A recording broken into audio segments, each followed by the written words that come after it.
উম্মত, যে মক্কা নগরীর মধ্যে আল্লাহ রাব্বুল আলামিন বাইতুল্লাহকে রেখে দিয়েছেন, যে বাইতুল্লাহতে এক ওয়াক্ত নামাজ যখন কোনো বান্দা পড়ে আল্লাহ রাব্বুল আলামিন তার আমল নামায় 1 লক্ষ রাকাত নামাজের সওয়াব দান করেন।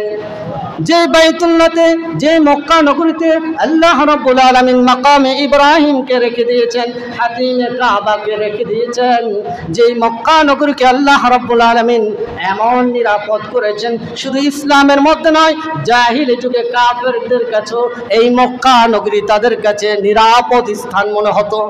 তারা এই জায়গাটাকে অত্যন্ত সম্মান করে। ইসলামের বিধান হলো ইন্না নাফসা বিন নাফস ওয়াল আইনা বিল আইন ওয়াল উযরা বিল উযর। আল্লাহর কোরআন বলে কেউ যদি কাউকে হত্যা করে, কেউ যদি কাউকে মেরে ফেলে, তাহলে শরীয়তের বিধান হলো তাকেও মেরে দাও, তাকেও হত্যা করে দাও। একজন কাউকে যদি হত্যা করে তাহলে শরীয়তের বিধান তাকেও হত্যা করে দাও। 10 জন মিলে একজনকে হত্যা করে শরীয়ত বলে 10 জনকে তোমরা হত্যা করে দাও। প্রাথমিক পর্যায়ে তোমাদের কাছে কঠিন মনে হলো, এর মধ্যে আল্লাহ তাআলা হাজার মানুষের জীবন রেখে দিয়েছে। আমি যদি মনে করি আমি তাকে মারলে আমাকেও মেরে ফেলা হবে, তাহলে কি আমি তাকে মারতে যাব? কি বলেন মারতে যাব? কি বলেন মারতে যাব? আজকে তো দেখা যায় আমরা সুযোগ পেয়ে যাই, হত্যা করার পরও যখন সুযোগ পেয়ে যাই দেখা যায় আগে চোর থেকে ডাকাত হয়ে যায়। কিন্তু ইসলামের বিধান হলো শরীরভাবে প্রমাণিত হয়েছে তাকেও হত্যা করে দাও। কিন্তু কোনো ব্যক্তি যদি হত্যা করার মতো ঘটনা ঘটিয়ে যদি এই মক্কার হেরেমের মধ্যে ঢুকে যায়, এই লোকটা নিরাপদ হয়ে যায়, তাকে ওখানে মারা যায়। এই জন্য বিশুদ্ধতম ব্যাখ্যা হলো আল্লাহ নবী সাল্লাল্লাহু আলাইহি সাল্লাম 2টা জীবন পরিচালনা করেছেন। একটা হলো হিজরতের আগে মক্কায় অবস্থান করেছেন, আরেকটা হলো হিজরতের পরে মদিনায় অবস্থান করেছেন। এখন বিশুদ্ধতম তাফসীর হলো আল্লাহ নবী সাল্লাল্লাহু আলাইহি সাল্লাম হিজরতের আগে যতগুলো সূরা অবতীর্ণ হয়েছে সবগুলো হলো মক্কি সূরা, চাই সেটা ইরানে অবতীর্ণ হোক, চাই সেটা ফিলিস্তিনিতে অবতীর্ণ হোক, যে কোনো জায়গায় অবতীর্ণ হোক, আল্লাহ নবী সাল্লাল্লাহু আলাইহি সাল্লাম হিজরতের আগে যে সূরাগুলো অবতীর্ণ হয়েছে এগুলো হলো মক্কি সূরা। এই ব্যাখ্যা করলে আর কোনো ধরনের সমস্যা থাকে না। আর আল্লাহ নবী সাল্লাল্লাহু আলাইহি সাল্লাম হিজরত করে মদিনাতে যাওয়ার পরে যত সূরা অবতীর্ণ হয়েছে চাক সেটা মক্কায় হোক, তারপরে সেই সূরাটা হলো মাদানী সূরা। আজকে যে সূরাটি তিলাওয়াত করা হয়েছে এই সূরাটি হলো মক্কি সূরা। আল্লাহ তাআলা কোরআনে বিভিন্ন বিষয়ের কসম করেছেন, যেমন তিনের কসম, ডুমুর ফলের কসম।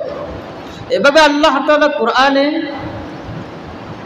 বিভিন্ন জিনিসের নামে আল্লাহ তাআলা সূরাকে নামকরণ করেছে।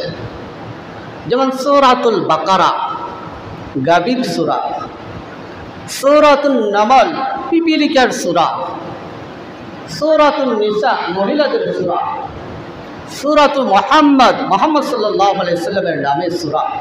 এভাবে আল্লাহ তাআলা বিভিন্ন নামে কোরআনের সূরাগুলোকে আল্লাহ তাআলা নাজিল করেছেন। কেন নাজিল করেছেন?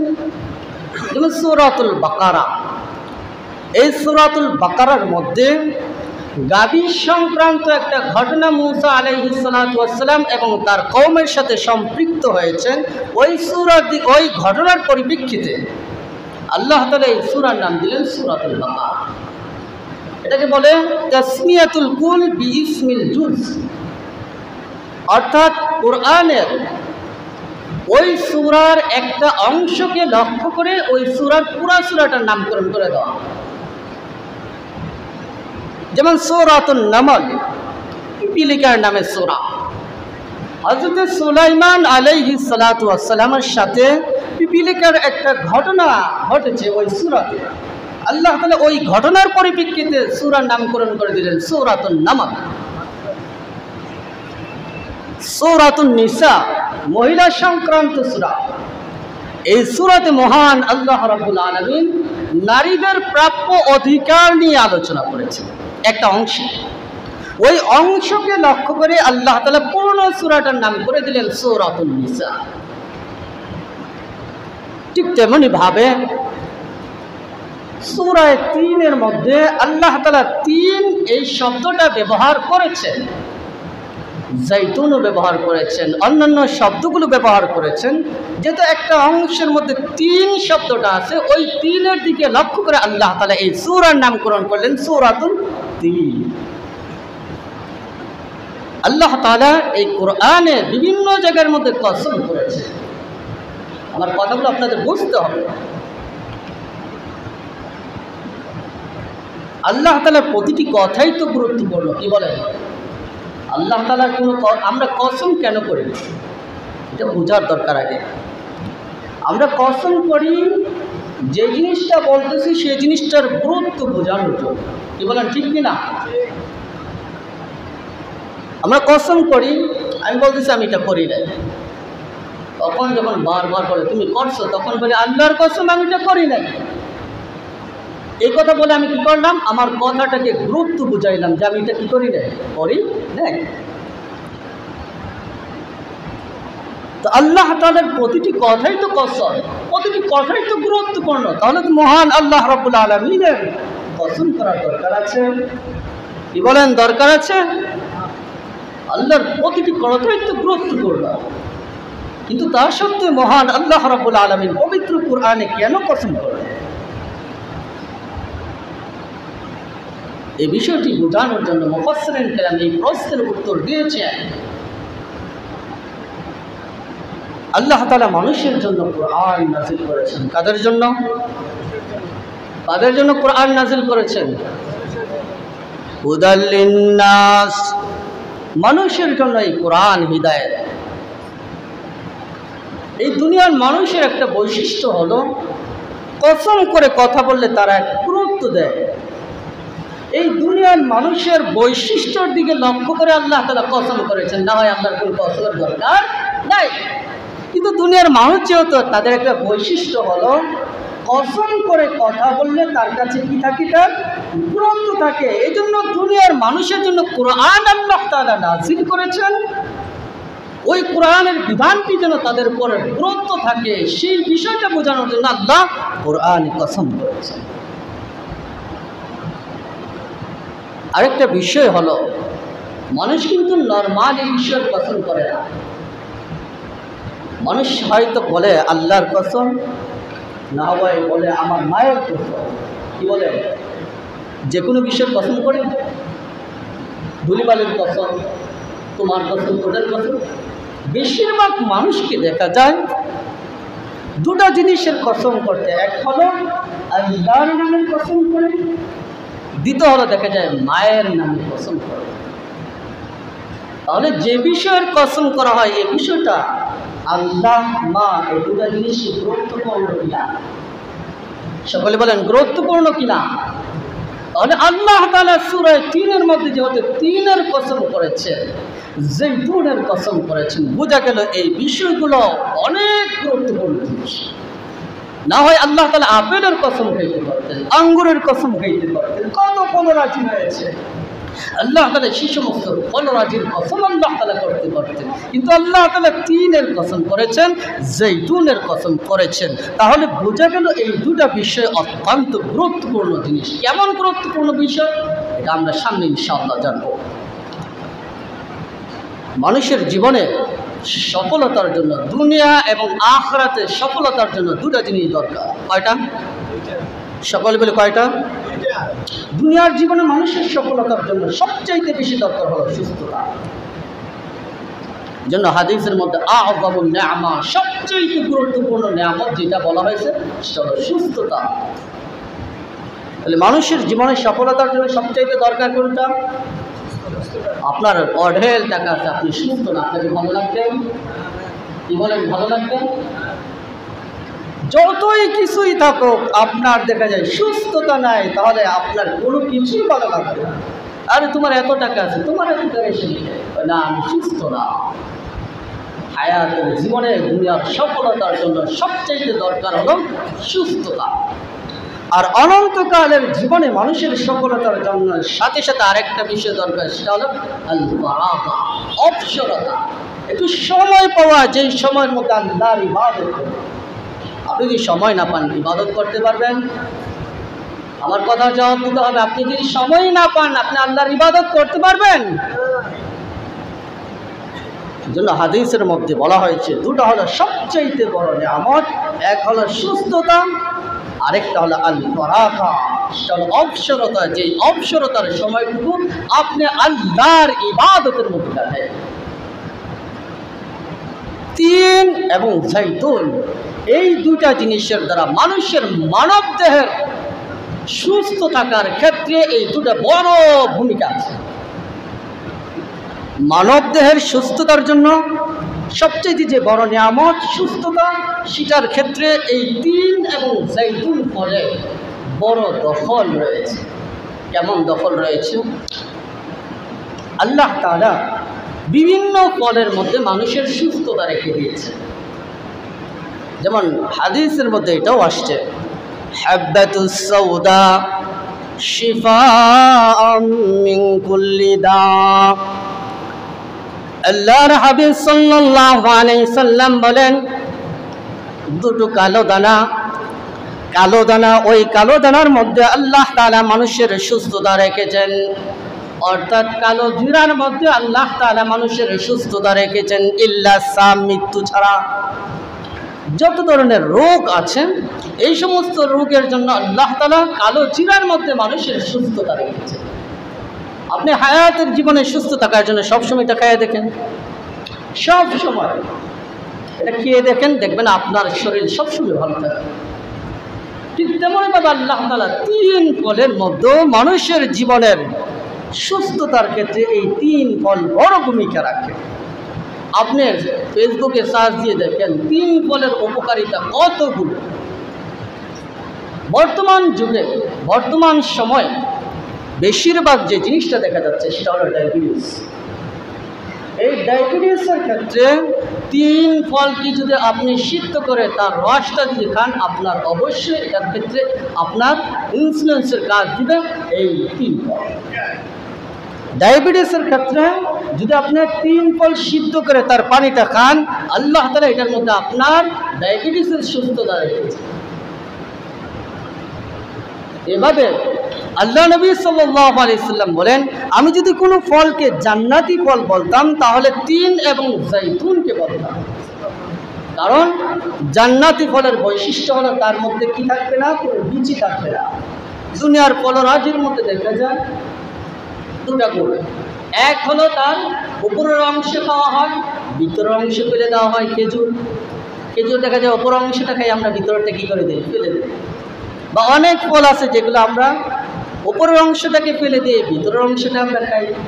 কিন্তু তিন ফল এমন একটা ফল যেটা উপরের অংশে খাওয়া যায়, ভিতরের অংশে খাওয়া যায়, যেটা জান্নাতি ফলের বৈশিষ্ট্য। ঠিক তেমনইভাবে জাইতুন, এই জাইতুনের প্রতিটি বিষয় কাজে লাগে। জাইতুন ফলটা আপনি খান, আপনার শরীরের জন্য সুস্থতা। ওইটার থেকে তেল বের করে, যেটা আমাদের সমাজের মধ্যে অলিভ অয়েল তেল। দেখবেন ডাক্তাররা বাচ্চার খুশখুশি হয়ে গেছে, শরীরের মধ্যে কোনো অবস্থা দেখা যেতেছে, অলিভ অয়েল তেল লিখে দেয়। কি বলেন, লিখে দেয় কি না? তাহলে তিন ফলটা আপনার শরীরের সুস্থতার জন্য কাজে দেয়। জৈতুন তেল সেটা আপনার সুস্থতার জন্য কাজে দেয়। এবং জৈতুনের যে গাছটা, ওইটার ব্যাপারে আল্লাহ রসুল বলেন সবচাইতে সুন্দর মেসওয়াক হলো জৈতুনের ডালের মেসওয়াক। তাহলে এটার কোনোটাই বাদ নাই, তার ফলটাও কাজে আসে, তার ভিতর থেকে যে জিনিসটা বের হয়ে আসে সেটাও মানুষের জীবনের উপকার দেয়, এবং তার গাছটা মানুষের উপকার দেয়। তাহলে এটা কোনোটাই ফলান না, যেটা জান্নাতি গাছের বৈশিষ্ট্য। জান্নাতে কোনো বিষয় ফলানো না। আল্লাহর বান্দা যখন জান্নাতে খাবার খেতে থাকবে, খাবার খাওয়ার পরে তার প্লেটটা তার খাবারের চেয়ে আরও বেশি মজাদার হবে। জান্নাতের কোনো বিষয় ফলানো না।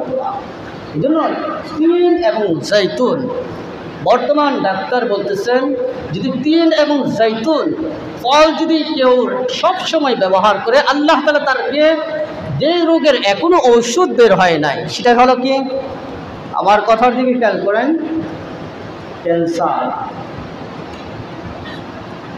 যার জন্য বিভিন্ন ধরনের থেরাপি বের হয়েছে, কিন্তু সুস্থতা এটা এখনো বের হয় নাই, কোনো ডাক্তার বের করতে পারে না। কেউ যদি তিল এবং জৈতুন সর্বদাই সেবন করে, আল্লাহ তাআলা তাকে ক্যান্সার নামক ব্যাধি থেকে তাকে হিফাজত করে। কত উপকারিতা যে তার মধ্যে রয়েছে, আপনারা দেখেন, ফেসবুকে সার্চ দিয়ে দেখেন তার কত উপকারিতা আল্লাহ তাআলা রেখে দিয়েছে। এই জন্য আল্লাহ তাআলা কোরআনে এত একটা মহা ফলের কথা আল্লাহ তাআলা কোরআনে কসম করেছেন। আল্লাহ বলেন, অত্তিনি ওয়াজ্জাইতুনি ওয়া তুরি সিনিনা ওয়া হাযাল বালাদিল আমিন। আল্লাহ রাব্বুল আলামিন বলেন, তিনের কসম, জৈতুনের কসম, ওয়া তুরি সিনিন, সিনাই পর্বতের কসম। সিনাই পর্বত কাকে বলেন? তাফসীরে জালালাইনের মধ্যে উল্লেখ করা হয়েছে, আল জাবালুল্লাযী ইয়াতাকাল্লামু আল্লাহুল মূসা। সিনাই পর্বত হলো ওই পর্বত যেই পর্বতে হযরত মূসা আলাইহিস সালাতু ওয়াস সালাম দাঁড়িয়ে আল্লাহর সাথে কথা বলেন। সিনাই পর্বত হলো সেই পর্বত যে পর্বতে মূসা আলাইহিস সালাতু ওয়াস সালাম আল্লাহর সাথে কথা বলে মূসা কালিমুল্লাহর সার্টিফিকেট লাভ করেছেন। সিনাই পর্বত হলো সেই পর্বত যে পর্বতে মূসা আলাইহিস সালাতু ওয়াস সালাম হাঁটতে গিয়ে যে পর্বত থেকে আল্লাহ তাআলার পক্ষ থেকে ওহী লাভ করেছে। যে পর্বত এমন বরকতময় পর্বত, যে পর্বতে হযরত মূসা আলাইহিস সালাতু ওয়াস সালাম যখন আরোহণ করতে গেলেন, জুতা নিয়ে উঠতে গেলেন, আল্লাহ তাআলা ঘোষণা করলেন, ফাখলানা আলাইক ইন্নাকা বিল ওয়াদিল মুকাদ্দাস। আল্লাহ বলেন, ও মূসা, এটা অনেক বড় বরকতময় পাহাড়, তুমি জুতা নিয়ে আসতেছো, ফাখলা, জুতা পরে। এমন এক বরকতময় পাহাড়ের কসম আল্লাহ তাআলা করেছেন। ওয়া তুরি সিনিন ওয়া হাযাল বালাদিল আমিন, বালাদে আমিনের শপথ। তাফসীরের কিতাবের মধ্যে উল্লেখ রয়েছে আইল মক্কা, মক্কা নগরীর শপথ। যে মক্কা নগরীর মধ্যে আল্লাহ রাব্বুল আলামিন বাইতুল্লাহকে রেখে দিয়েছেন, যে বাইতুল্লাহতে এক ওয়াক্ত নামাজ যখন কোনো বান্দা পড়ে, আল্লাহ রাব্বুল আলামিন তার আমল নামায় 1 লক্ষ রাকাত নামাজের সওয়াব দান করেন। যে বাইতুল্লাহতে, যে মক্কা নগরীতে আল্লাহ রাব্বুল আলামিন মাকামে ইব্রাহিমকে রেখে দিয়েছেন, হাতিমে কাবাকে রেখে দিয়েছেন, যে মক্কা নগরীকে আল্লাহ রাব্বুল আলামিন এমন নিরাপদ করেছেন, শুধু ইসলামের মধ্যে নয়, জাহিলি যুগে কাফেরদের কাছেও এই মক্কা নগরী তাদের কাছে নিরাপদ স্থান মনে হতো। তারা এই জায়গাটাকে অত্যন্ত সম্মান করে। ইসলামের বিধান হলো, ইন্না নাফসা বিন নাফস ওয়াল আইনা বিল আইন ওয়াল উযরা বিল উযর। আল্লাহর কোরআন বলে, কেউ যদি কাউকে হত্যা করে, কেউ যদি কাউকে মেরে ফেলে, তাহলে শরীয়তের বিধান হলো তাকেও মেরে দাও, তাকেও হত্যা করে দাও। একজন কাউকে যদি হত্যা করে, তাহলে শরীয়তের বিধান তাকেও হত্যা করে দাও। 10 জন মিলে একজনকে হত্যা করে, শরীয়ত বলে 10 জনকে তোমরা হত্যা করে দাও। প্রাথমিক পর্যায়ে তোমাদের কাছে কঠিন মনে হলো, এর মধ্যে আল্লাহ তাআলা হাজার মানুষের জীবন রেখে দিয়েছে। আমি যদি মনে করি আমি তাকে মারলে আমাকেও মেরে ফেলা হবে, তাহলে কি আমি তাকে মারতে যাব? কি বলেন, মারতে যাব? কি বলেন, মারতে যাব? আজকে তো দেখা যায় আমরা সুযোগ পেয়ে যাই, হত্যা করার পরও যখন সুযোগ পেয়ে যাই, দেখা যায় আগে চোর থেকে ডাকাত হয়ে যায়। কিন্তু ইসলামের বিধান হলো শরীরভাবে প্রমাণিত হয়েছে, তাকেও হত্যা করে দাও। কিন্তু কোনো ব্যক্তি যদি হত্যা করার মতো ঘটনা ঘটিয়ে যদি এই মক্কার হেরেমের মধ্যে ঢুকে যায়, এই লোকটা নিরাপদ হয়ে যায়, তাকে ওখানে মারা যায়।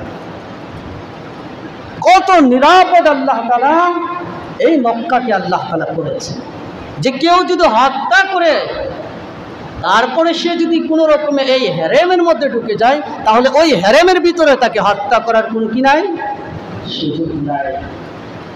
এখন কথা হলো, তাহলে তাকে কি করবে? শরীর বিধান হলো এমন একটা সিস্টেম করো, যে সিস্টেম করলে সে ওখান থেকে বের হয়ে আসতে বাধ্য হয়। তার খাবার বন্ধ করে দাও, তার অন্যান্য সুযোগ সুবিধা বন্ধ করে দাও, তাহলে আস্তে আস্তে সে ওখান থেকে বের হয়ে আসবে।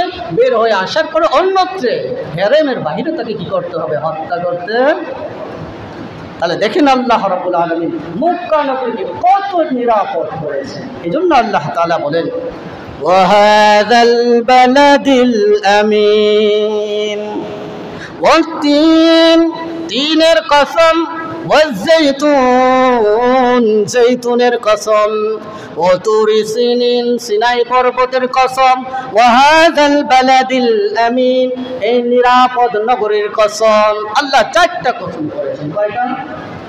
কয়টা কসম করেছেন? চারটা কসম করেছেন। আচ্ছা, আমরা কসম কেন খাই? কসম খাই কসম করার পরে যে বিষয়টা উল্লেখ করবো সেই জিনিসের কি বোঝানোর জন্য? গুরুত্ব বোঝানোর জন্য।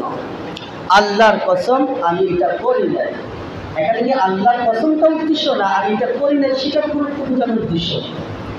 সকলে বলেন আল্লাহর কসম এটা বোঝানোর উদ্দেশ্য না, আমি করি নাই ওই জিনিসের গুরুত্ব বোঝানোর উদ্দেশ্য। আমি করি নাই এই কথাটার গুরুত্ব বোঝানোর জন্য আগের কি করা হয়? কসম খাওয়া হয়। তো আল্লাহ রাব্বুল আলামিন এখানে চারটা কসম করেছেন। মূলত এই চারটা কসমের পরে যে বিষয়টা উল্লেখ করবেন সেই বিষয় কি বোঝানোর জন্য? গুরুত্ব বোঝানোর জন্য। কি বোঝানোর জন্য? পরবর্তী বিষয়টাকে গুরুত্ব বোঝানোর জন্য আল্লাহ তাআলা এই চারটা কসম করেছেন। আল্লাহ তাআলা কি বলেন দেখেন, لقد خلقنا الإنسان في أحسن تقويم। আল্লাহ রাব্বুল আলামিন একাধারে চারটা কসম করে পঞ্চম নম্বরে আল্লাহ রাব্বুল আলামিন বলেন আমি মানুষগুলোকে খুব সুন্দর করে সৃষ্টি করেছি। আল্লাহ তাআলা মানুষকে অত্যন্ত সুন্দর করে আল্লাহ তাআলা সিস্টেম করে সুন্দর করে আল্লাহ তাআলা সৃষ্টি করেছে। দেখেন না একটু হাতগুলো মিলে, একটা হাত কি বড় একটা ছোট, দেখেন না চোখগুলো একটু মিলে, একটা চোখ বড় একটা চোখ কি ছোট, দেখেন না কানগুলো মিলে, দেখেন না মানুষের অবয়বটা আল্লাহ কত সুন্দর করে সৃষ্টি করেছেন। এই গানটা যতটুকু দিয়েছেন, এই গানটা আল্লাহ তাআলা সেভাবেই তৈরি করেছেন। এই পাটা যেভাবে তৈরি করেছেন ওই পাটা আল্লাহ তাআলা সেভাবেই তৈরি করেছেন। আল্লাহ তাআলা এত সুন্দর করে মানুষকে সৃষ্টি করেছে। হতে পারে আমার কাছে ওই আকাশের চন্দ্রটা সুন্দর হতে পারে, হতে পারে আমার কাছে ওই আকাশের সূর্যটা সুন্দর, পৃথিবীর অন্য কিছু সুন্দর হতে পারে, কিন্তু মহান আল্লাহ রাব্বুল আলামিনের কাছে সব কিছু থেকে সুন্দর হলো মানুষ। মানুষকে আল্লাহ তাআলা অত্যন্ত সুন্দর করে সৃষ্টি করেছেন। এক বাদশা সে তার স্ত্রীকে নিয়ে চাঁদের মধ্যে আমোদ প্রমোদ করতেছে। প্রমোদ করার সময় হঠাৎ করে আকাশের তারকার দিকে তাকায়, চন্দ্রের দিকে তাকায়, বলতেছে তুমি যদি ওই চন্দ্র থেকে সুন্দর না হও তাহলে তুমি তালাক। হঠাৎ করে আনন্দের মধ্যে এই কথা বলে ফেললে, ওই আকাশের চন্দ্র থেকে যদি তুমি সুন্দর না হও তুমি তালাক। এই কথা বলার পরে উলামায়ে কেরামের কাছে বাদশার এই ফতোয়া আসলো, অনেকে তালাকের হুকুম দিয়ে দিলেন। পরিশেষে ইমাম আবু হানিফা রাহমাতুল্লাহি আলাইহি আল্লাহ তাআলা যাকে ছোট সময় তায়াক্কুজ দান করেছেন, জ্ঞানের গভীরতা আল্লাহ তাআলা দান করেছিলেন, ওই ইমাম আবু হানিফা রাহমাতুল্লাহি আলাইহি বললেন পরের দিন মাগরিবের নামাজের সময় আমি এই ফতোয়া তোমাদের দিব। উনি নামাজে দাঁড়িয়ে গেলেন, নামাজের মধ্যে তিনি পড়তেছেন والتين والزيتون وطور سينين وهذا البلد الأمين لقد خلقنا القمر في أحسن تقويم। এই আয়াত এভাবে পড়তেছেন, ইসলাম থেকে লোকমা দিতেছেন আরে না লাকাদ খালাকনাল ইনসানা ফি আহসানি তাকওয়িম। আর উনি বারবার আয়াতের মধ্যে পড়তেছেন লাকাদ খালাকনাল কমার, অর্থাৎ আমি চাঁদকে সুন্দর করে সৃষ্টি করেছি।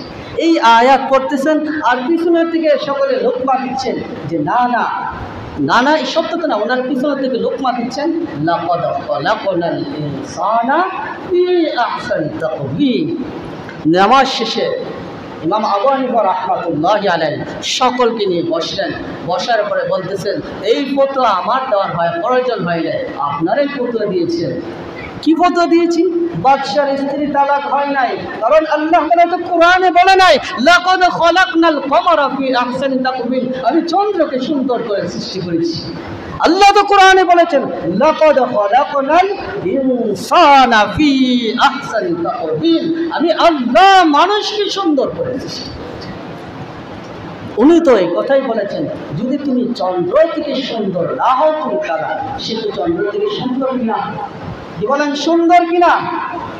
সুন্দর তো প্রমাণিত হয়ে গেল, সুতরাং তারা কোথায়? আল্লাহ তাআলা মানুষকে এত সুন্দর করে সৃষ্টি করেছে।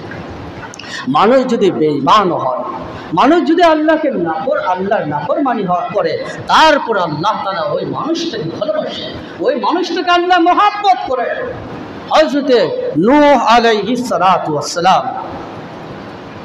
হযরতে ৯৫০ বছর তার জাতিকে দাওয়াত দিয়েছেন। কতদিন? কত বছর? সকল কথা বলতে হবে, কত বছর? ৯৫০ বছর দাওয়াত দিয়েছেন। রব্বি ইন্নী দাআউতু কওমি লাইলান ওয়া নাহারা ওয়ালাম ইয়াজিদহুম দুআই ইল্লা ফিরারা। হে আল্লাহ, আমি আমার জাতিকে একদিন নয়, ২ দিন নয়, ১ বছর নয়, ২ বছর নয়, আমি ৯৫০ বছর দাওয়াত দিয়েছি, কিন্তু এই মানুষগুলো আমার দাওয়াত কবুল করে না।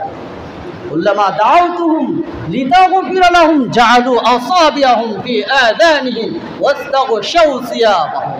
যখনই হযরত নূহ আলাইহিস সালাতু ওয়াস সালাম লোকগুলোকে বুঝাইতে যাইতেন, তখন কি করতেন? আস্তে করে তারা কানের মধ্যে আঙ্গুলগুলো ঢুকাইতেন, যাতে করে নূহ আলাইহিস সালাতু ওয়াস সালামের কথা না শুনতে হয়। চোখের মধ্যে কাপড় দিয়ে ঢেকে রাখতেন, যাতে করে নূহ আলাইহিস সালাতু ওয়াস সালামকে দেখতে না হয়। আজকেও আমাদের সমাজের মধ্যে এমন কিছু আছে না, দাওয়াত দিতে গেলে আস্তে করে বলে চলে যায়। এটা কিন্তু ওই সমস্ত লোকের সাথে সাদৃশ্য হয়, ওদের সাথে আমাদের মিলে যায়, বা এই কাজ থেকে আমাদের বিরত থাকতে হবে। তো নূহ আলাইহিস সালাতু ওয়াস সালাম এভাবে দাওয়াত দিতেন প্রত্যেক দিন। আর এরা কি করতো? কানের মধ্যে আঙ্গুল দিয়ে রাখতো, আর চেহারা না দেখার জন্য আস্তে করে কাপড়টা এবং উঠে চেহারার মধ্যে দিয়ে রাখতো। এভাবে ৯৫০ বছর দাওয়াত দিয়েছেন। যখন আল্লাহর পক্ষ থেকে তিনি একেবারে বুঝতে পারলেন যে তারা আর ঈমান আনয়ন করবে না, তারা আর ইসলাম গ্রহণ করবে না, তখন হযরত নূহ আলাইহিস সালাতু ওয়াস সালাম ৯৫০ বছর পরে উনি দোয়া করলেন, তাদের জন্য বদদোয়া করলেন, রব্বি লা তাযার আলাল আরদি মিনাল কাফিরিনা দাইয়্যারা। আয় আল্লাহ, এতদিন দাওয়াত দেওয়ার পরেও যখন তারা ঈমান গ্রহণ করে নাই, ইসলাম গ্রহণ করে নাই, আয় আল্লাহ, তাদের কাউকে পৃথিবীতে তুমি বাকি রেখো না, সবগুলোকে তুমি ধ্বংস করো। হযরত নূহ আলাইহিস সালাতু ওয়াস সালাম দোয়া করার পরে কোরআনে বিশাল ঘটনা, আল্লাহ তাআলা উপর থেকে বৃষ্টি বর্ষণ করতে লাগলেন, জমিন থেকে চুলা থেকে পর্যন্ত, মহিলাদের রান্নার চুলা থেকে পর্যন্ত পানি উঠতে লাগলো। পানি উঠতে উঠতে উঠতে উঠতে পুরো পৃথিবীটা সয়লাব হয়ে গেল। এমনকি নূহ আলাইহিস সালাতু ওয়াস সালামের সন্তান কেনান পর্যন্ত যারা ছিল সকলেই পৃথিবী থেকে বিদায় হয়ে গেল। শুধু হযরত নূহ আলাইহিস সালাতু ওয়াস সালামের সাথে যারা নৌকাতে আরোহণ করেছিলেন, এরা ছাড়া সবাই ধ্বংস হয়ে গেল। এর পরবর্তীতে আল্লাহ তাআলা হযরত নূহ আলাইহিস সালাতু ওয়াস সালাম যখন তার সম্প্রদায়কে নিয়ে সুন্দরভাবে আবার বসবাস শুরু করে দিলেন, তখন আল্লাহ তাআলা হযরত নূহ আলাইহিস সালাতু ওয়াস সালামকে বললেন, ও নূহ, তুমি একটা কাজ করো, সেটা হলো মাটি দিয়ে সুন্দর করে তুমি কিছু পাতিলা তৈরি করো, যেটা আমাদের কুমার ভাইরা করে থাকে। হযরত নূহ আলাইহিস সালাতু ওয়াস সালাম সুন্দর করে কিছু পাতিলা, মাটি দিয়ে পাতিলা তৈরি করলেন।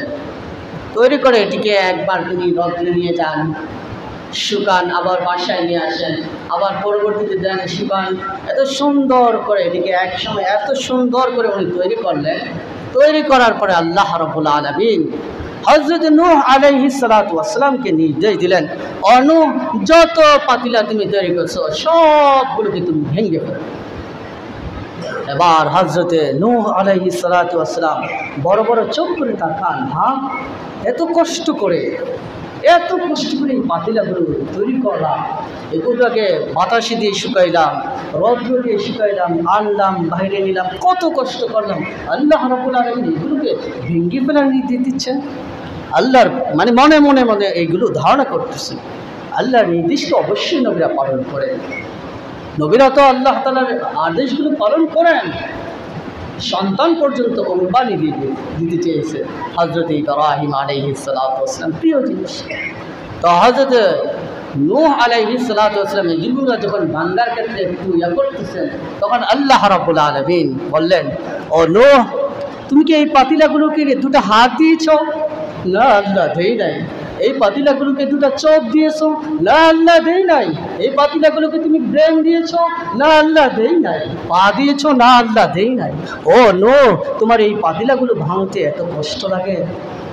তুমি যখন দোয়া করেছিলে, এই দোয়ার ফলশ্রুতিতে আমি কিন্তু এমন এক জাতিকে ধ্বংস করেছি, যে জাতিকে আমি আল্লাহ দুটো হাত দিয়েছিলাম, যে জাতিকে আমি আল্লাহ দুটো চক্ষু দিয়েছিলাম, যে জাতিকে আমি আল্লাহ মাথা দিয়েছিলাম, যে জাতিকে আমি আল্লাহ দুটো পা দিয়েছিলাম, ওই জাতিকে ধ্বংস করতে গিয়ে আমি আল্লাহর কষ্ট হয় না? ওই জাতিকে কষ্ট করতে, ধ্বংস করতে আমি আল্লাহর কষ্ট হই না? আর তোমার এখন মাটির পাতিলাগুলো ভাঙতে, ধ্বংস করতে তোমার কষ্ট হচ্ছে। বন্ধুরা, আমার বোঝানোর চেষ্টা কথা হলো, ওরা কিন্তু আল্লাহর নাফরমানি করেছে, ওরা কিন্তু আল্লাহকে মানে নাই। এই সমস্ত মানুষের ক্ষেত্রেও আল্লাহ কি আছে? দয়া আছে। সুতরাং যারা আহসানুল খালিকিন হবে, প্রকৃত মানুষ হতে পারবে, তাদের ক্ষেত্রে কি আল্লাহর দয়া থাকবে না? কি বলেন, দয়া থাকবে কিনা? এখন প্রকৃত মানুষ কারা, এখন মানুষ কারা এটা বুঝতে হবে। আল্লাহ মানুষকে কোরআনে দুভাগে বিভক্ত করেছে। মানুষকে কয় ভাগে বিভক্ত করেছেন? দুই ভাগে বিভক্ত করেছেন। আমরা কিতাব পড়তে গিয়ে দেখি, মানুষ তো এই দেহ না, মানুষ তো দুটো হাতের নাম না, মানুষ তো দুটো পায়ের নাম না, মানুষ তো একটা ব্রেনের নাম না, দুটো চোখের নাম না, দেখি তো মানুষ আরেকটা বিষয়ের নাম। কিতাব পড়তে গিয়ে দেখা যায় আল ইনসান, মানুষের ব্যাখ্যা করা হচ্ছে আইল কাল, হৃদয়। মানুষের ব্যাখ্যা করা হচ্ছে কি দিয়ে? হৃদয় দিয়ে। আচ্ছা, আপনাদের কাছে আমার একটা প্রশ্ন, একটা মানুষ পৃথিবী থেকে চলে যাওয়ার পরে তার হাতগুলো কি থাকে না? কি বলেন, আপনার সামনে থাকে না? একটা মানুষ মারা গেল, মানুষের হাতগুলো কি থাকে না? পাগুলো থাকে না? চক্ষুগুলো থাকে না? মুখটা থাকে না? পুরো দেহটা আপনার সামনে থাকে না? থাকার পরে আপনি কি বলেন তাকে? কি বলেন আপনারা? লাশ বলেন, মানুষ বলেন না কেন? লাশ বলেন, মানুষ কেন বলেন না? তাহলে আমিও একটা সার্টিফিকেট দিচ্ছি, আসলে মানুষ দুটো হাতের নাম না, মানুষ দুটো চোখের নাম না, মানুষ দুটো পায়ের নাম না, অন্য একটা বিষয়ের নাম। সেটা হলো তার থেকে যে আত্মাটা চলে যাচ্ছে গেছে, ওইটাই হলো প্রকৃত মানুষ। তাহলে প্রকৃত মানুষ কি? হাত পায়ের নাম। প্রকৃত মানুষ কি? মাথার নাম। প্রকৃত মানুষ হলো মানুষের হৃদয়। আর আল্লাহ তাআলা এই মানুষের হৃদয়টাকে তিনটা ভাগে বিভক্ত করেছেন। কয়টা ভাগে বিভক্ত করেছেন? আল্লাহ তাআলা কোরআনে তিনটা ভাগে মানুষের এই হৃদয়টাকে বিভক্ত করেছেন। বুঝতে হবে কথাগুলো। তিনটাকে ভাগে বিভক্ত করেছেন। একটা হলো নফসে আম্মারা, নফসে লাওয়ামা, নফসে মুতমাইন্না। নফসে মুতমাইন্নার অবস্থা হলো মানুষটাকে শুধু ভালো কাজ, শুধু সামনের দিকে আগায়, তার দ্বারা কোনো গুনার কাজ হয় না। সে শুধু সামনে আগাইতেছে, শুধু নেকের কাজ, নেকের কাজ, নেকের কাজই তার কাছে ভালো, অন্য কোনো মন্দ কাজ তার কাছে কোনোই ভালো লাগে না। সে সব সময় নেকের কাজ সে করে যাচ্ছে। নবীদের হৃদয়টা ছিল এমন, নবীদের হৃদয়টা ছিল এমন, কোনো আল্লাহর ওয়ালিদের হৃদয়টা এমন। আল্লাহ তাআলা যারা নফসে মুতমাইন্নার অধিকারী হবে, এই হৃদয়টা যাদের মুতমাইন হবে, এদের ক্ষেত্রে আল্লাহ তাআলা কোরআনে কি ঘোষণা করেছেন? এরা কোরআন জান্নাতে কিভাবে যাবে, এদের ব্যাপারে আল্লাহ তাআলা কোরআনে ঘোষণা করে দিয়েছেন। কি বলেন আল্লাহ? ইয়া আইয়াতুহান নাফসুল মুতমাইন্নাহ ارجعي إلى ربك راضية مرضية فادخلي في عبادي وادخلي জান্নাতি। আল্লাহ রাব্বুল আলামিন কিয়ামতের ময়দানে ঘোষণা করে দিবেন, ও মুতমাইন হৃদয়ের অধিকারী মানুষগুলা, ইরজি ইলা রাব্বিক, তুমি তোমার রবের দিকে আসো, ওয়াদখুলি ফি ইবাদি, আমার বান্দাদের অন্তর্ভুক্ত হয়ে, ওয়াদখুলিল জান্নাহ, আমার জান্নাতে তুমি চলে যাও। তাহলে রবসে মুতমাইন্নার যারা অধিকারী হবে, যাদের হৃদয়ের মধ্যে কোনো কলুষতা থাকবে না, যাদের হৃদয়ের মধ্যে কোনো খারাপই থাকবে না, শুধু আল্লাহর ইবাদত যাদের কাছে ভালো লাগবে, এরা হলো নফসে মুতমাইন্নার অধিকারী। এই সমস্ত লোকদেরকে আল্লাহ তাআলা কিয়ামতের ময়দানে ডাক দিয়ে বলবেন, আমার নেককার বান্দাদের অন্তর্ভুক্ত হয়ে আমার সরাসরি জান্নাতে চলে যাবে। দ্বিতীয় হলো নফসে লাওয়ামা, যেটা মানুষকে এক সময় ভালোর দিকে আহ্বান করে, তখন সে ভালো কাজ করতে থাকে, ভালো কাজ করতে থাকে। আবার কিছু কিছু সময় খারাপের দিকেও তাকে আহ্বান করে, তখন খারাপের দিকে সে চলে যায়। এদেরকে আল্লাহ তাআলা বিচার করবেন। এদেরকে আল্লাহ তাআলা, এদের জন্য আল্লাহ তাআলা কিয়ামতের ময়দানে দাঁড়িপাল্লা কায়েম করবেন। এদের জন্য আল্লাহ তাআলা কিয়ামতের ময়দানে বিচার কার্য সম্পূর্ণ করবেন। এদের কি, যারা নফসে মুতমাইন্নার অধিকারী হবে, এদের বিষয়টা আল্লাহ তাআলা বিচার করবেন। সিস্টেম হলো যেমনভাবে দুনিয়াতে দেখা যায়, চাকরির ক্ষেত্রে মামু খালু থাকলে বলে বায়োডাটা জমা দাও আর চলে যাও, তোমার চাকরি খারাপ। আল্লাহ তাআলাও এদের বিচার এইভাবে করবেন যে এরা আসবে, তারা আমলনামা জমা দিবে, আল্লাহর জান্নাতে চলে যাবে। আর যারা নফসে লাওয়ামার অন্তর্ভুক্ত হবে, যারা দুনিয়াতে ভালো করছে খারাপ করছে, আল্লাহ তাআলা তাদের জন্যই বিচার করবে। তাদেরকে আল্লাহ তাআলা হাশরের ময়দানে বিচার আল্লাহ তাআলা তাদেরকে করবে। আরেকটা হলো যারা নফসে আম্মারার অধিকারী। নফসে আম্মারা হলো যাকে শুধু খারাপ কাজের দিকে আহ্বান করে, সে শুধু সারাদিন ওই ইয়াবা নিয়ে আসে, ইয়াবা নিয়েই পড়ে আছে, মদ নিয়েই পড়ে আছে, নারী নিয়েই পড়ে আছে, অন্য অন্য খারাপ কাজের মধ্যে সে লিপ্ত আছে। এরা হলো নফসে আম্মারার, আম্মারায় তারা লিপ্ত। এই আম্মারার কারণে সে সারাদিন এই নাফরমানি করে যাচ্ছে। এদেরকে আল্লাহ তাআলা কোরআনে মানুষ বলে আখ্যায়িত করে নাই, এদেরকে আল্লাহ তাআলা মানুষ বলেন নাই।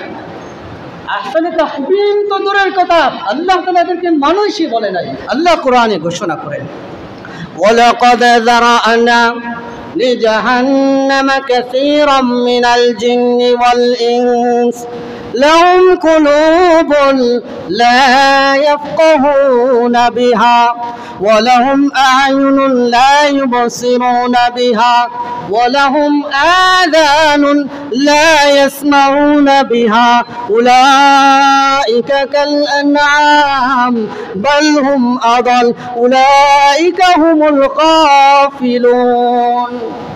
আল্লাহ বলেন, প্রতিটি মানুষকে আমি আল্লাহ তাআলা, ইনসান যারা যারা মানুষ মানে তাদের মধ্যে হুশ থাকবে।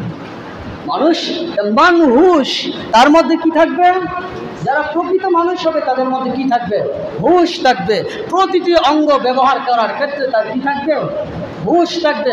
কান ব্যবহার হচ্ছে, তার খেয়াল করতে হবে আল্লাহর নাফরমানির মধ্যে আমার কানটা ব্যবহৃত হচ্ছে কিনা, আমার কানটা গান শুনতেছি কিনা, আল্লাহর নাফরমানি কোনো কিছু শুনতেছি কিনা। সে মানুষ কি করবে? তার মধ্যে হুশটা থাকবে। তার হাতের মধ্যে তার হুশ থাকবে যে সে এই হাতটাকে অন্যায় কাজে ব্যবহার করতেছে কিনা। তার এই চোখের ক্ষেত্রে হুশ থাকবে, সে অপাত্রে এই চক্ষুটাকে সে ফেলতেছে কিনা। তার প্রতিটি অঙ্গের ক্ষেত্রে কি থাকবে? হুশ থাকবে। যদি সে মানুষ হয় থাকে, মানুষের মধ্যে হুশ থাকবে, অর্থাৎ তার মধ্যে হুশ থাকবে। প্রতিটি অঙ্গের ক্ষেত্রে তার হুশ থাকবে। কানের ক্ষেত্রে তার হুশ থাকবে, আমি কি শুনতেছি। হাতের ক্ষেত্রে তার হুশ থাকবে, কি করতেছি। পায়ের ক্ষেত্রে তার হুশ থাকবে, আমি কোন দিকে পা বাড়াচ্ছি। তার চোখের ক্ষেত্রে তার হুশ থাকবে, সে চক্ষু কোন দিকে ব্যবহার করছে। প্রতিটি অঙ্গের ক্ষেত্রে তার কি থাকবে? মানুষের মধ্যে কি থাকবে? হুশ থাকবে। যাদের এই হুশ থাকবে না তাদেরকে আল্লাহ কি বলেন দেখেন, এই চক্ষু ব্যবহার করার ক্ষেত্রে যাদের হুশ থাকবে না, হাত ব্যবহার করার ক্ষেত্রে যাদের হুশ থাকবে না, পা ব্যবহার করার ক্ষেত্রে যাদের হুশ থাকবে না, মুখ ব্যবহার করার ক্ষেত্রে যাদের হুশ থাকবে না, আল্লাহ তাদেরকে এই আয়াত বলতেছেন, ওয়ালাকাদ যারা'না লিজাহান্নামা কাসীরাম মিনাল জিন। আল্লাহ রাব্বুল আলামিন বলেন, আমি জাহান্নামটা অনেক জিন এবং মানুষ দিয়ে ভরপুর করে দিব। কোন ধরনের মানুষ? লাহুম কুলুবুন লা ইয়াফকাহুনা বিহা। আমি আল্লাহ রাব্বুল আলামিন তাকে একটা হৃদয় দিয়েছিলাম, হৃদয় দিয়ে অনুধাবন করার জন্য দিয়েছিলাম। হৃদয় দিয়ে বোঝার দরকার ছিল এটা হালাল এটা হারাম, কিন্তু সে হালাল হারাম বোঝে নাই। হৃদয় দিয়ে যেটা বোঝার দরকার ছিল এই হৃদয় দিয়ে সেটা বোঝে নাই। ওয়ালাহুম আযানুন লা ইয়াসমাউনা বিহা, আমি আল্লাহ রাব্বুল আলামিন তাকে কান দিয়েছিলাম, কান দিয়ে শুনে নাই। শুনে নাই মানে কানের মধ্যে তার হুঁশ ছিল। আমরা শুনি না সবাই, কি বলেন? শুনি না, শুনি কি না? কিন্তু আমি যদি এই কানের হুঁশ নিয়ে না শুনি, আল্লাহ বলেন ওয়ালাহুম আ'ইনুন ওয়ালাহুম আযানুন লা ইয়াসমাউনা। এদের কি ছিল? কান ছিল, কান দিয়ে শোনা যায়। শোনে না মানে কানের ব্যবহার সে সঠিকভাবে করে না। লাহুম কুলুবুন লা ইয়াফকাহুনা বিহা ওয়া লাহুম আ'ইনুন লা ইবসিরুনা বিহা, তাদের চক্ষু ছিল কিন্তু চোখ দিয়ে দেখে না। দেখে না মানে আল্লাহ তাআলা যেখানে দেখতে বলেছেন সেখানে না দিয়ে, যেখানে নিষেধ করেছেন সেটাও আল্লাহ দেখেছে। তাহলে সে চোখের ব্যবহার কি করে নাই? ঠিক রাখে নাই, হুঁশ রাখে নাই। ওয়ালাহুম আযানুন লা ইয়াসমাউনা বিহা উলাইকা কাল আনআম, আল্লাহ বলেন যাদের হাতের ব্যবহার ঠিক নাই, কানের ব্যবহার ঠিক নাই, চোখের ব্যবহার ঠিক নাই, পায়ের ব্যবহার ঠিক নাই, উলাইকা কাল আনআম, এরা হলো চতুষ্পদ জন্তু। এরা হলো কি? চার পাওয়ালা জানোয়ার। আল্লাহ তাআলা এদেরকে মানুষ বলেন নাই, আহসানুল খালক তাদেরকে আল্লাহ তাআলা বলেন নাই, তাদেরকে আল্লাহ তাআলা সার্টিফিকেট দিয়েছেন এরা হলো চতুষ্পদ জন্তু। বাল হুম আদল, আল্লাহ বলেন শুধু চতুষ্পদ যন্ত্র না, চতুষ্পদ যন্ত্র থেকে ওরা আরো খারাপ। আরো খারাপ কেন বলেছেন? তাফসীরে জালালাইনের মধ্যে আছে যে এরা তো আল্লাহ তাআলা চতুষ্পদ যন্ত্র বলছেন, কিন্তু যথেষ্ট ছিল মানুষকে, এর চেয়ে আল্লাহ তাআলা আরো খারাপ কেন বলেছে? তাফসীরে জালালাইনের মধ্যে উল্লেখ রয়েছে, দুনিয়ার প্রাণীগুলোর বৈশিষ্ট্যের দিকে একটু লক্ষ্য করেন, প্রাণীগুলোর বৈশিষ্ট্যের দিকে একটু লক্ষ্য করেন। একটা বিড়ালকে যদি আপনি খাওয়ার পরে আপনার যে খাবারের যে জুতাগুলো আছে এগুলো যদি কয়েকদিন দেন, এই বিড়ালটা আপনার কাছে বসে থাকবে না? একটা কুকুরকে যদি আপনি খাওয়ার পরে যে হাড্ডিগুলো আছে এই হাড্ডিগুলো যদি কয়েকদিন আপনার বাড়িতে দেন, দেখবেন এই কুকুরটা আপনার বাড়ি ছেড়ে যাচ্ছে না। শুধু তাই না, রাতের গভীরে দেখবেন এই কুকুরটা আপনার বাড়িতে থেকে সারা রাত্র আপনার বাড়িটা পর্যন্ত পাহারা দিচ্ছে। এই কুকুরটা আপনি রাত্রের গভীরে যখন আসবেন, আসার পরে হঠাৎ করে সে যখন খপ খপ করে আওয়াজ দিবেন, যখন আপনাকে দেখবেন তখন দেখবেন ল্যাপটা লাগাইতেছে। মনে হয় এমনটা ভাষায় বুঝাইতে চাচ্ছে আমি খপ খপ করে, আমি ভুল করে ফেলেছি, আপনি তো আমার মালিক, আপনি তো আমাকে জুতা দিয়েছেন। মনে হয় সে এটা বুঝাইতে চাচ্ছে। তাহলে একটা প্রাণীর বৈশিষ্ট্য কি? সে তা আপনার বাড়ির উচ্ছিষ্ট জুতাগুলোকে আপনাকে কতটুকু মানতেছে। আর আমি আশরাফুল মাখলুকাত হয়ে, আহসানুল খালক হয়ে আমি আল্লাহ বিধান দিয়েছে কানের ব্যবহারটা ঠিক করতে পারলাম না, আল্লাহ বিধান দিয়েছেন হাতের ব্যবহারটা ঠিক করতে পারলাম না, আল্লাহ বিধান দিয়েছেন চোখের ব্যবহারটা ঠিক করার জন্য সেটা পারলাম না, পায়ের ব্যবহার ঠিক করতে পারলাম না। আমি কি ওই কুকুরের মতো হইতে পারলাম?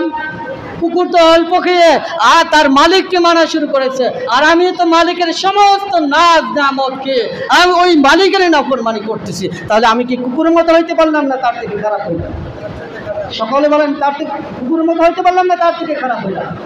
এই জন্য আল্লাহ তাআলা বলেন বাল হুম আদল, এরা মানুষ না, মানুষের থেকেও আর তারা চতুষ্পদ জন্তু না, বরং চতুষ্পদ জন্তু থেকে আরো খারাপ। ভাই, আমাদের একটি ছোট্ট একটা জীবন আল্লাহ তাআলা দান করেছেন, এই জীবনের উপর নিহিত হলো অনন্তকালের জীবন। একটা দোকানের জীবনের উপর নিহত আপনার ঘরের সংসারটা। আপনার দোকানে যতটুকু ভালো করে দেখা যায় কামাই করেন, ঘরের সংসার সুন্দর হয়, ঠিক তেমনিভাবে এই পৃথিবীর আল্লাহ তাআলা ছোট্ট একটা জীবন দিয়েছেন, অনন্তকালের জীবনটা তখনই সুন্দর হবে যদি আমি এই ছোট্ট জীবনে আমার হাতের ব্যবহার, কানের ব্যবহার, চোখের ব্যবহার, প্রত্যেকটা অঙ্গর ব্যবহার যদি আমি ঠিক করে করতে পারি, তাহলে আমি হতে পারবো লাকাদ খালাকনাল ইনসানা ফি আহসানি তাকওয়িম। আল্লাহ রাব্বুল আলামিন আমাদেরকে এই আয়াতের মিসদাক হওয়ার তৌফিক দান করুক। সকলে বলে আমিন। ওয়া আখিরি দাওয়ানা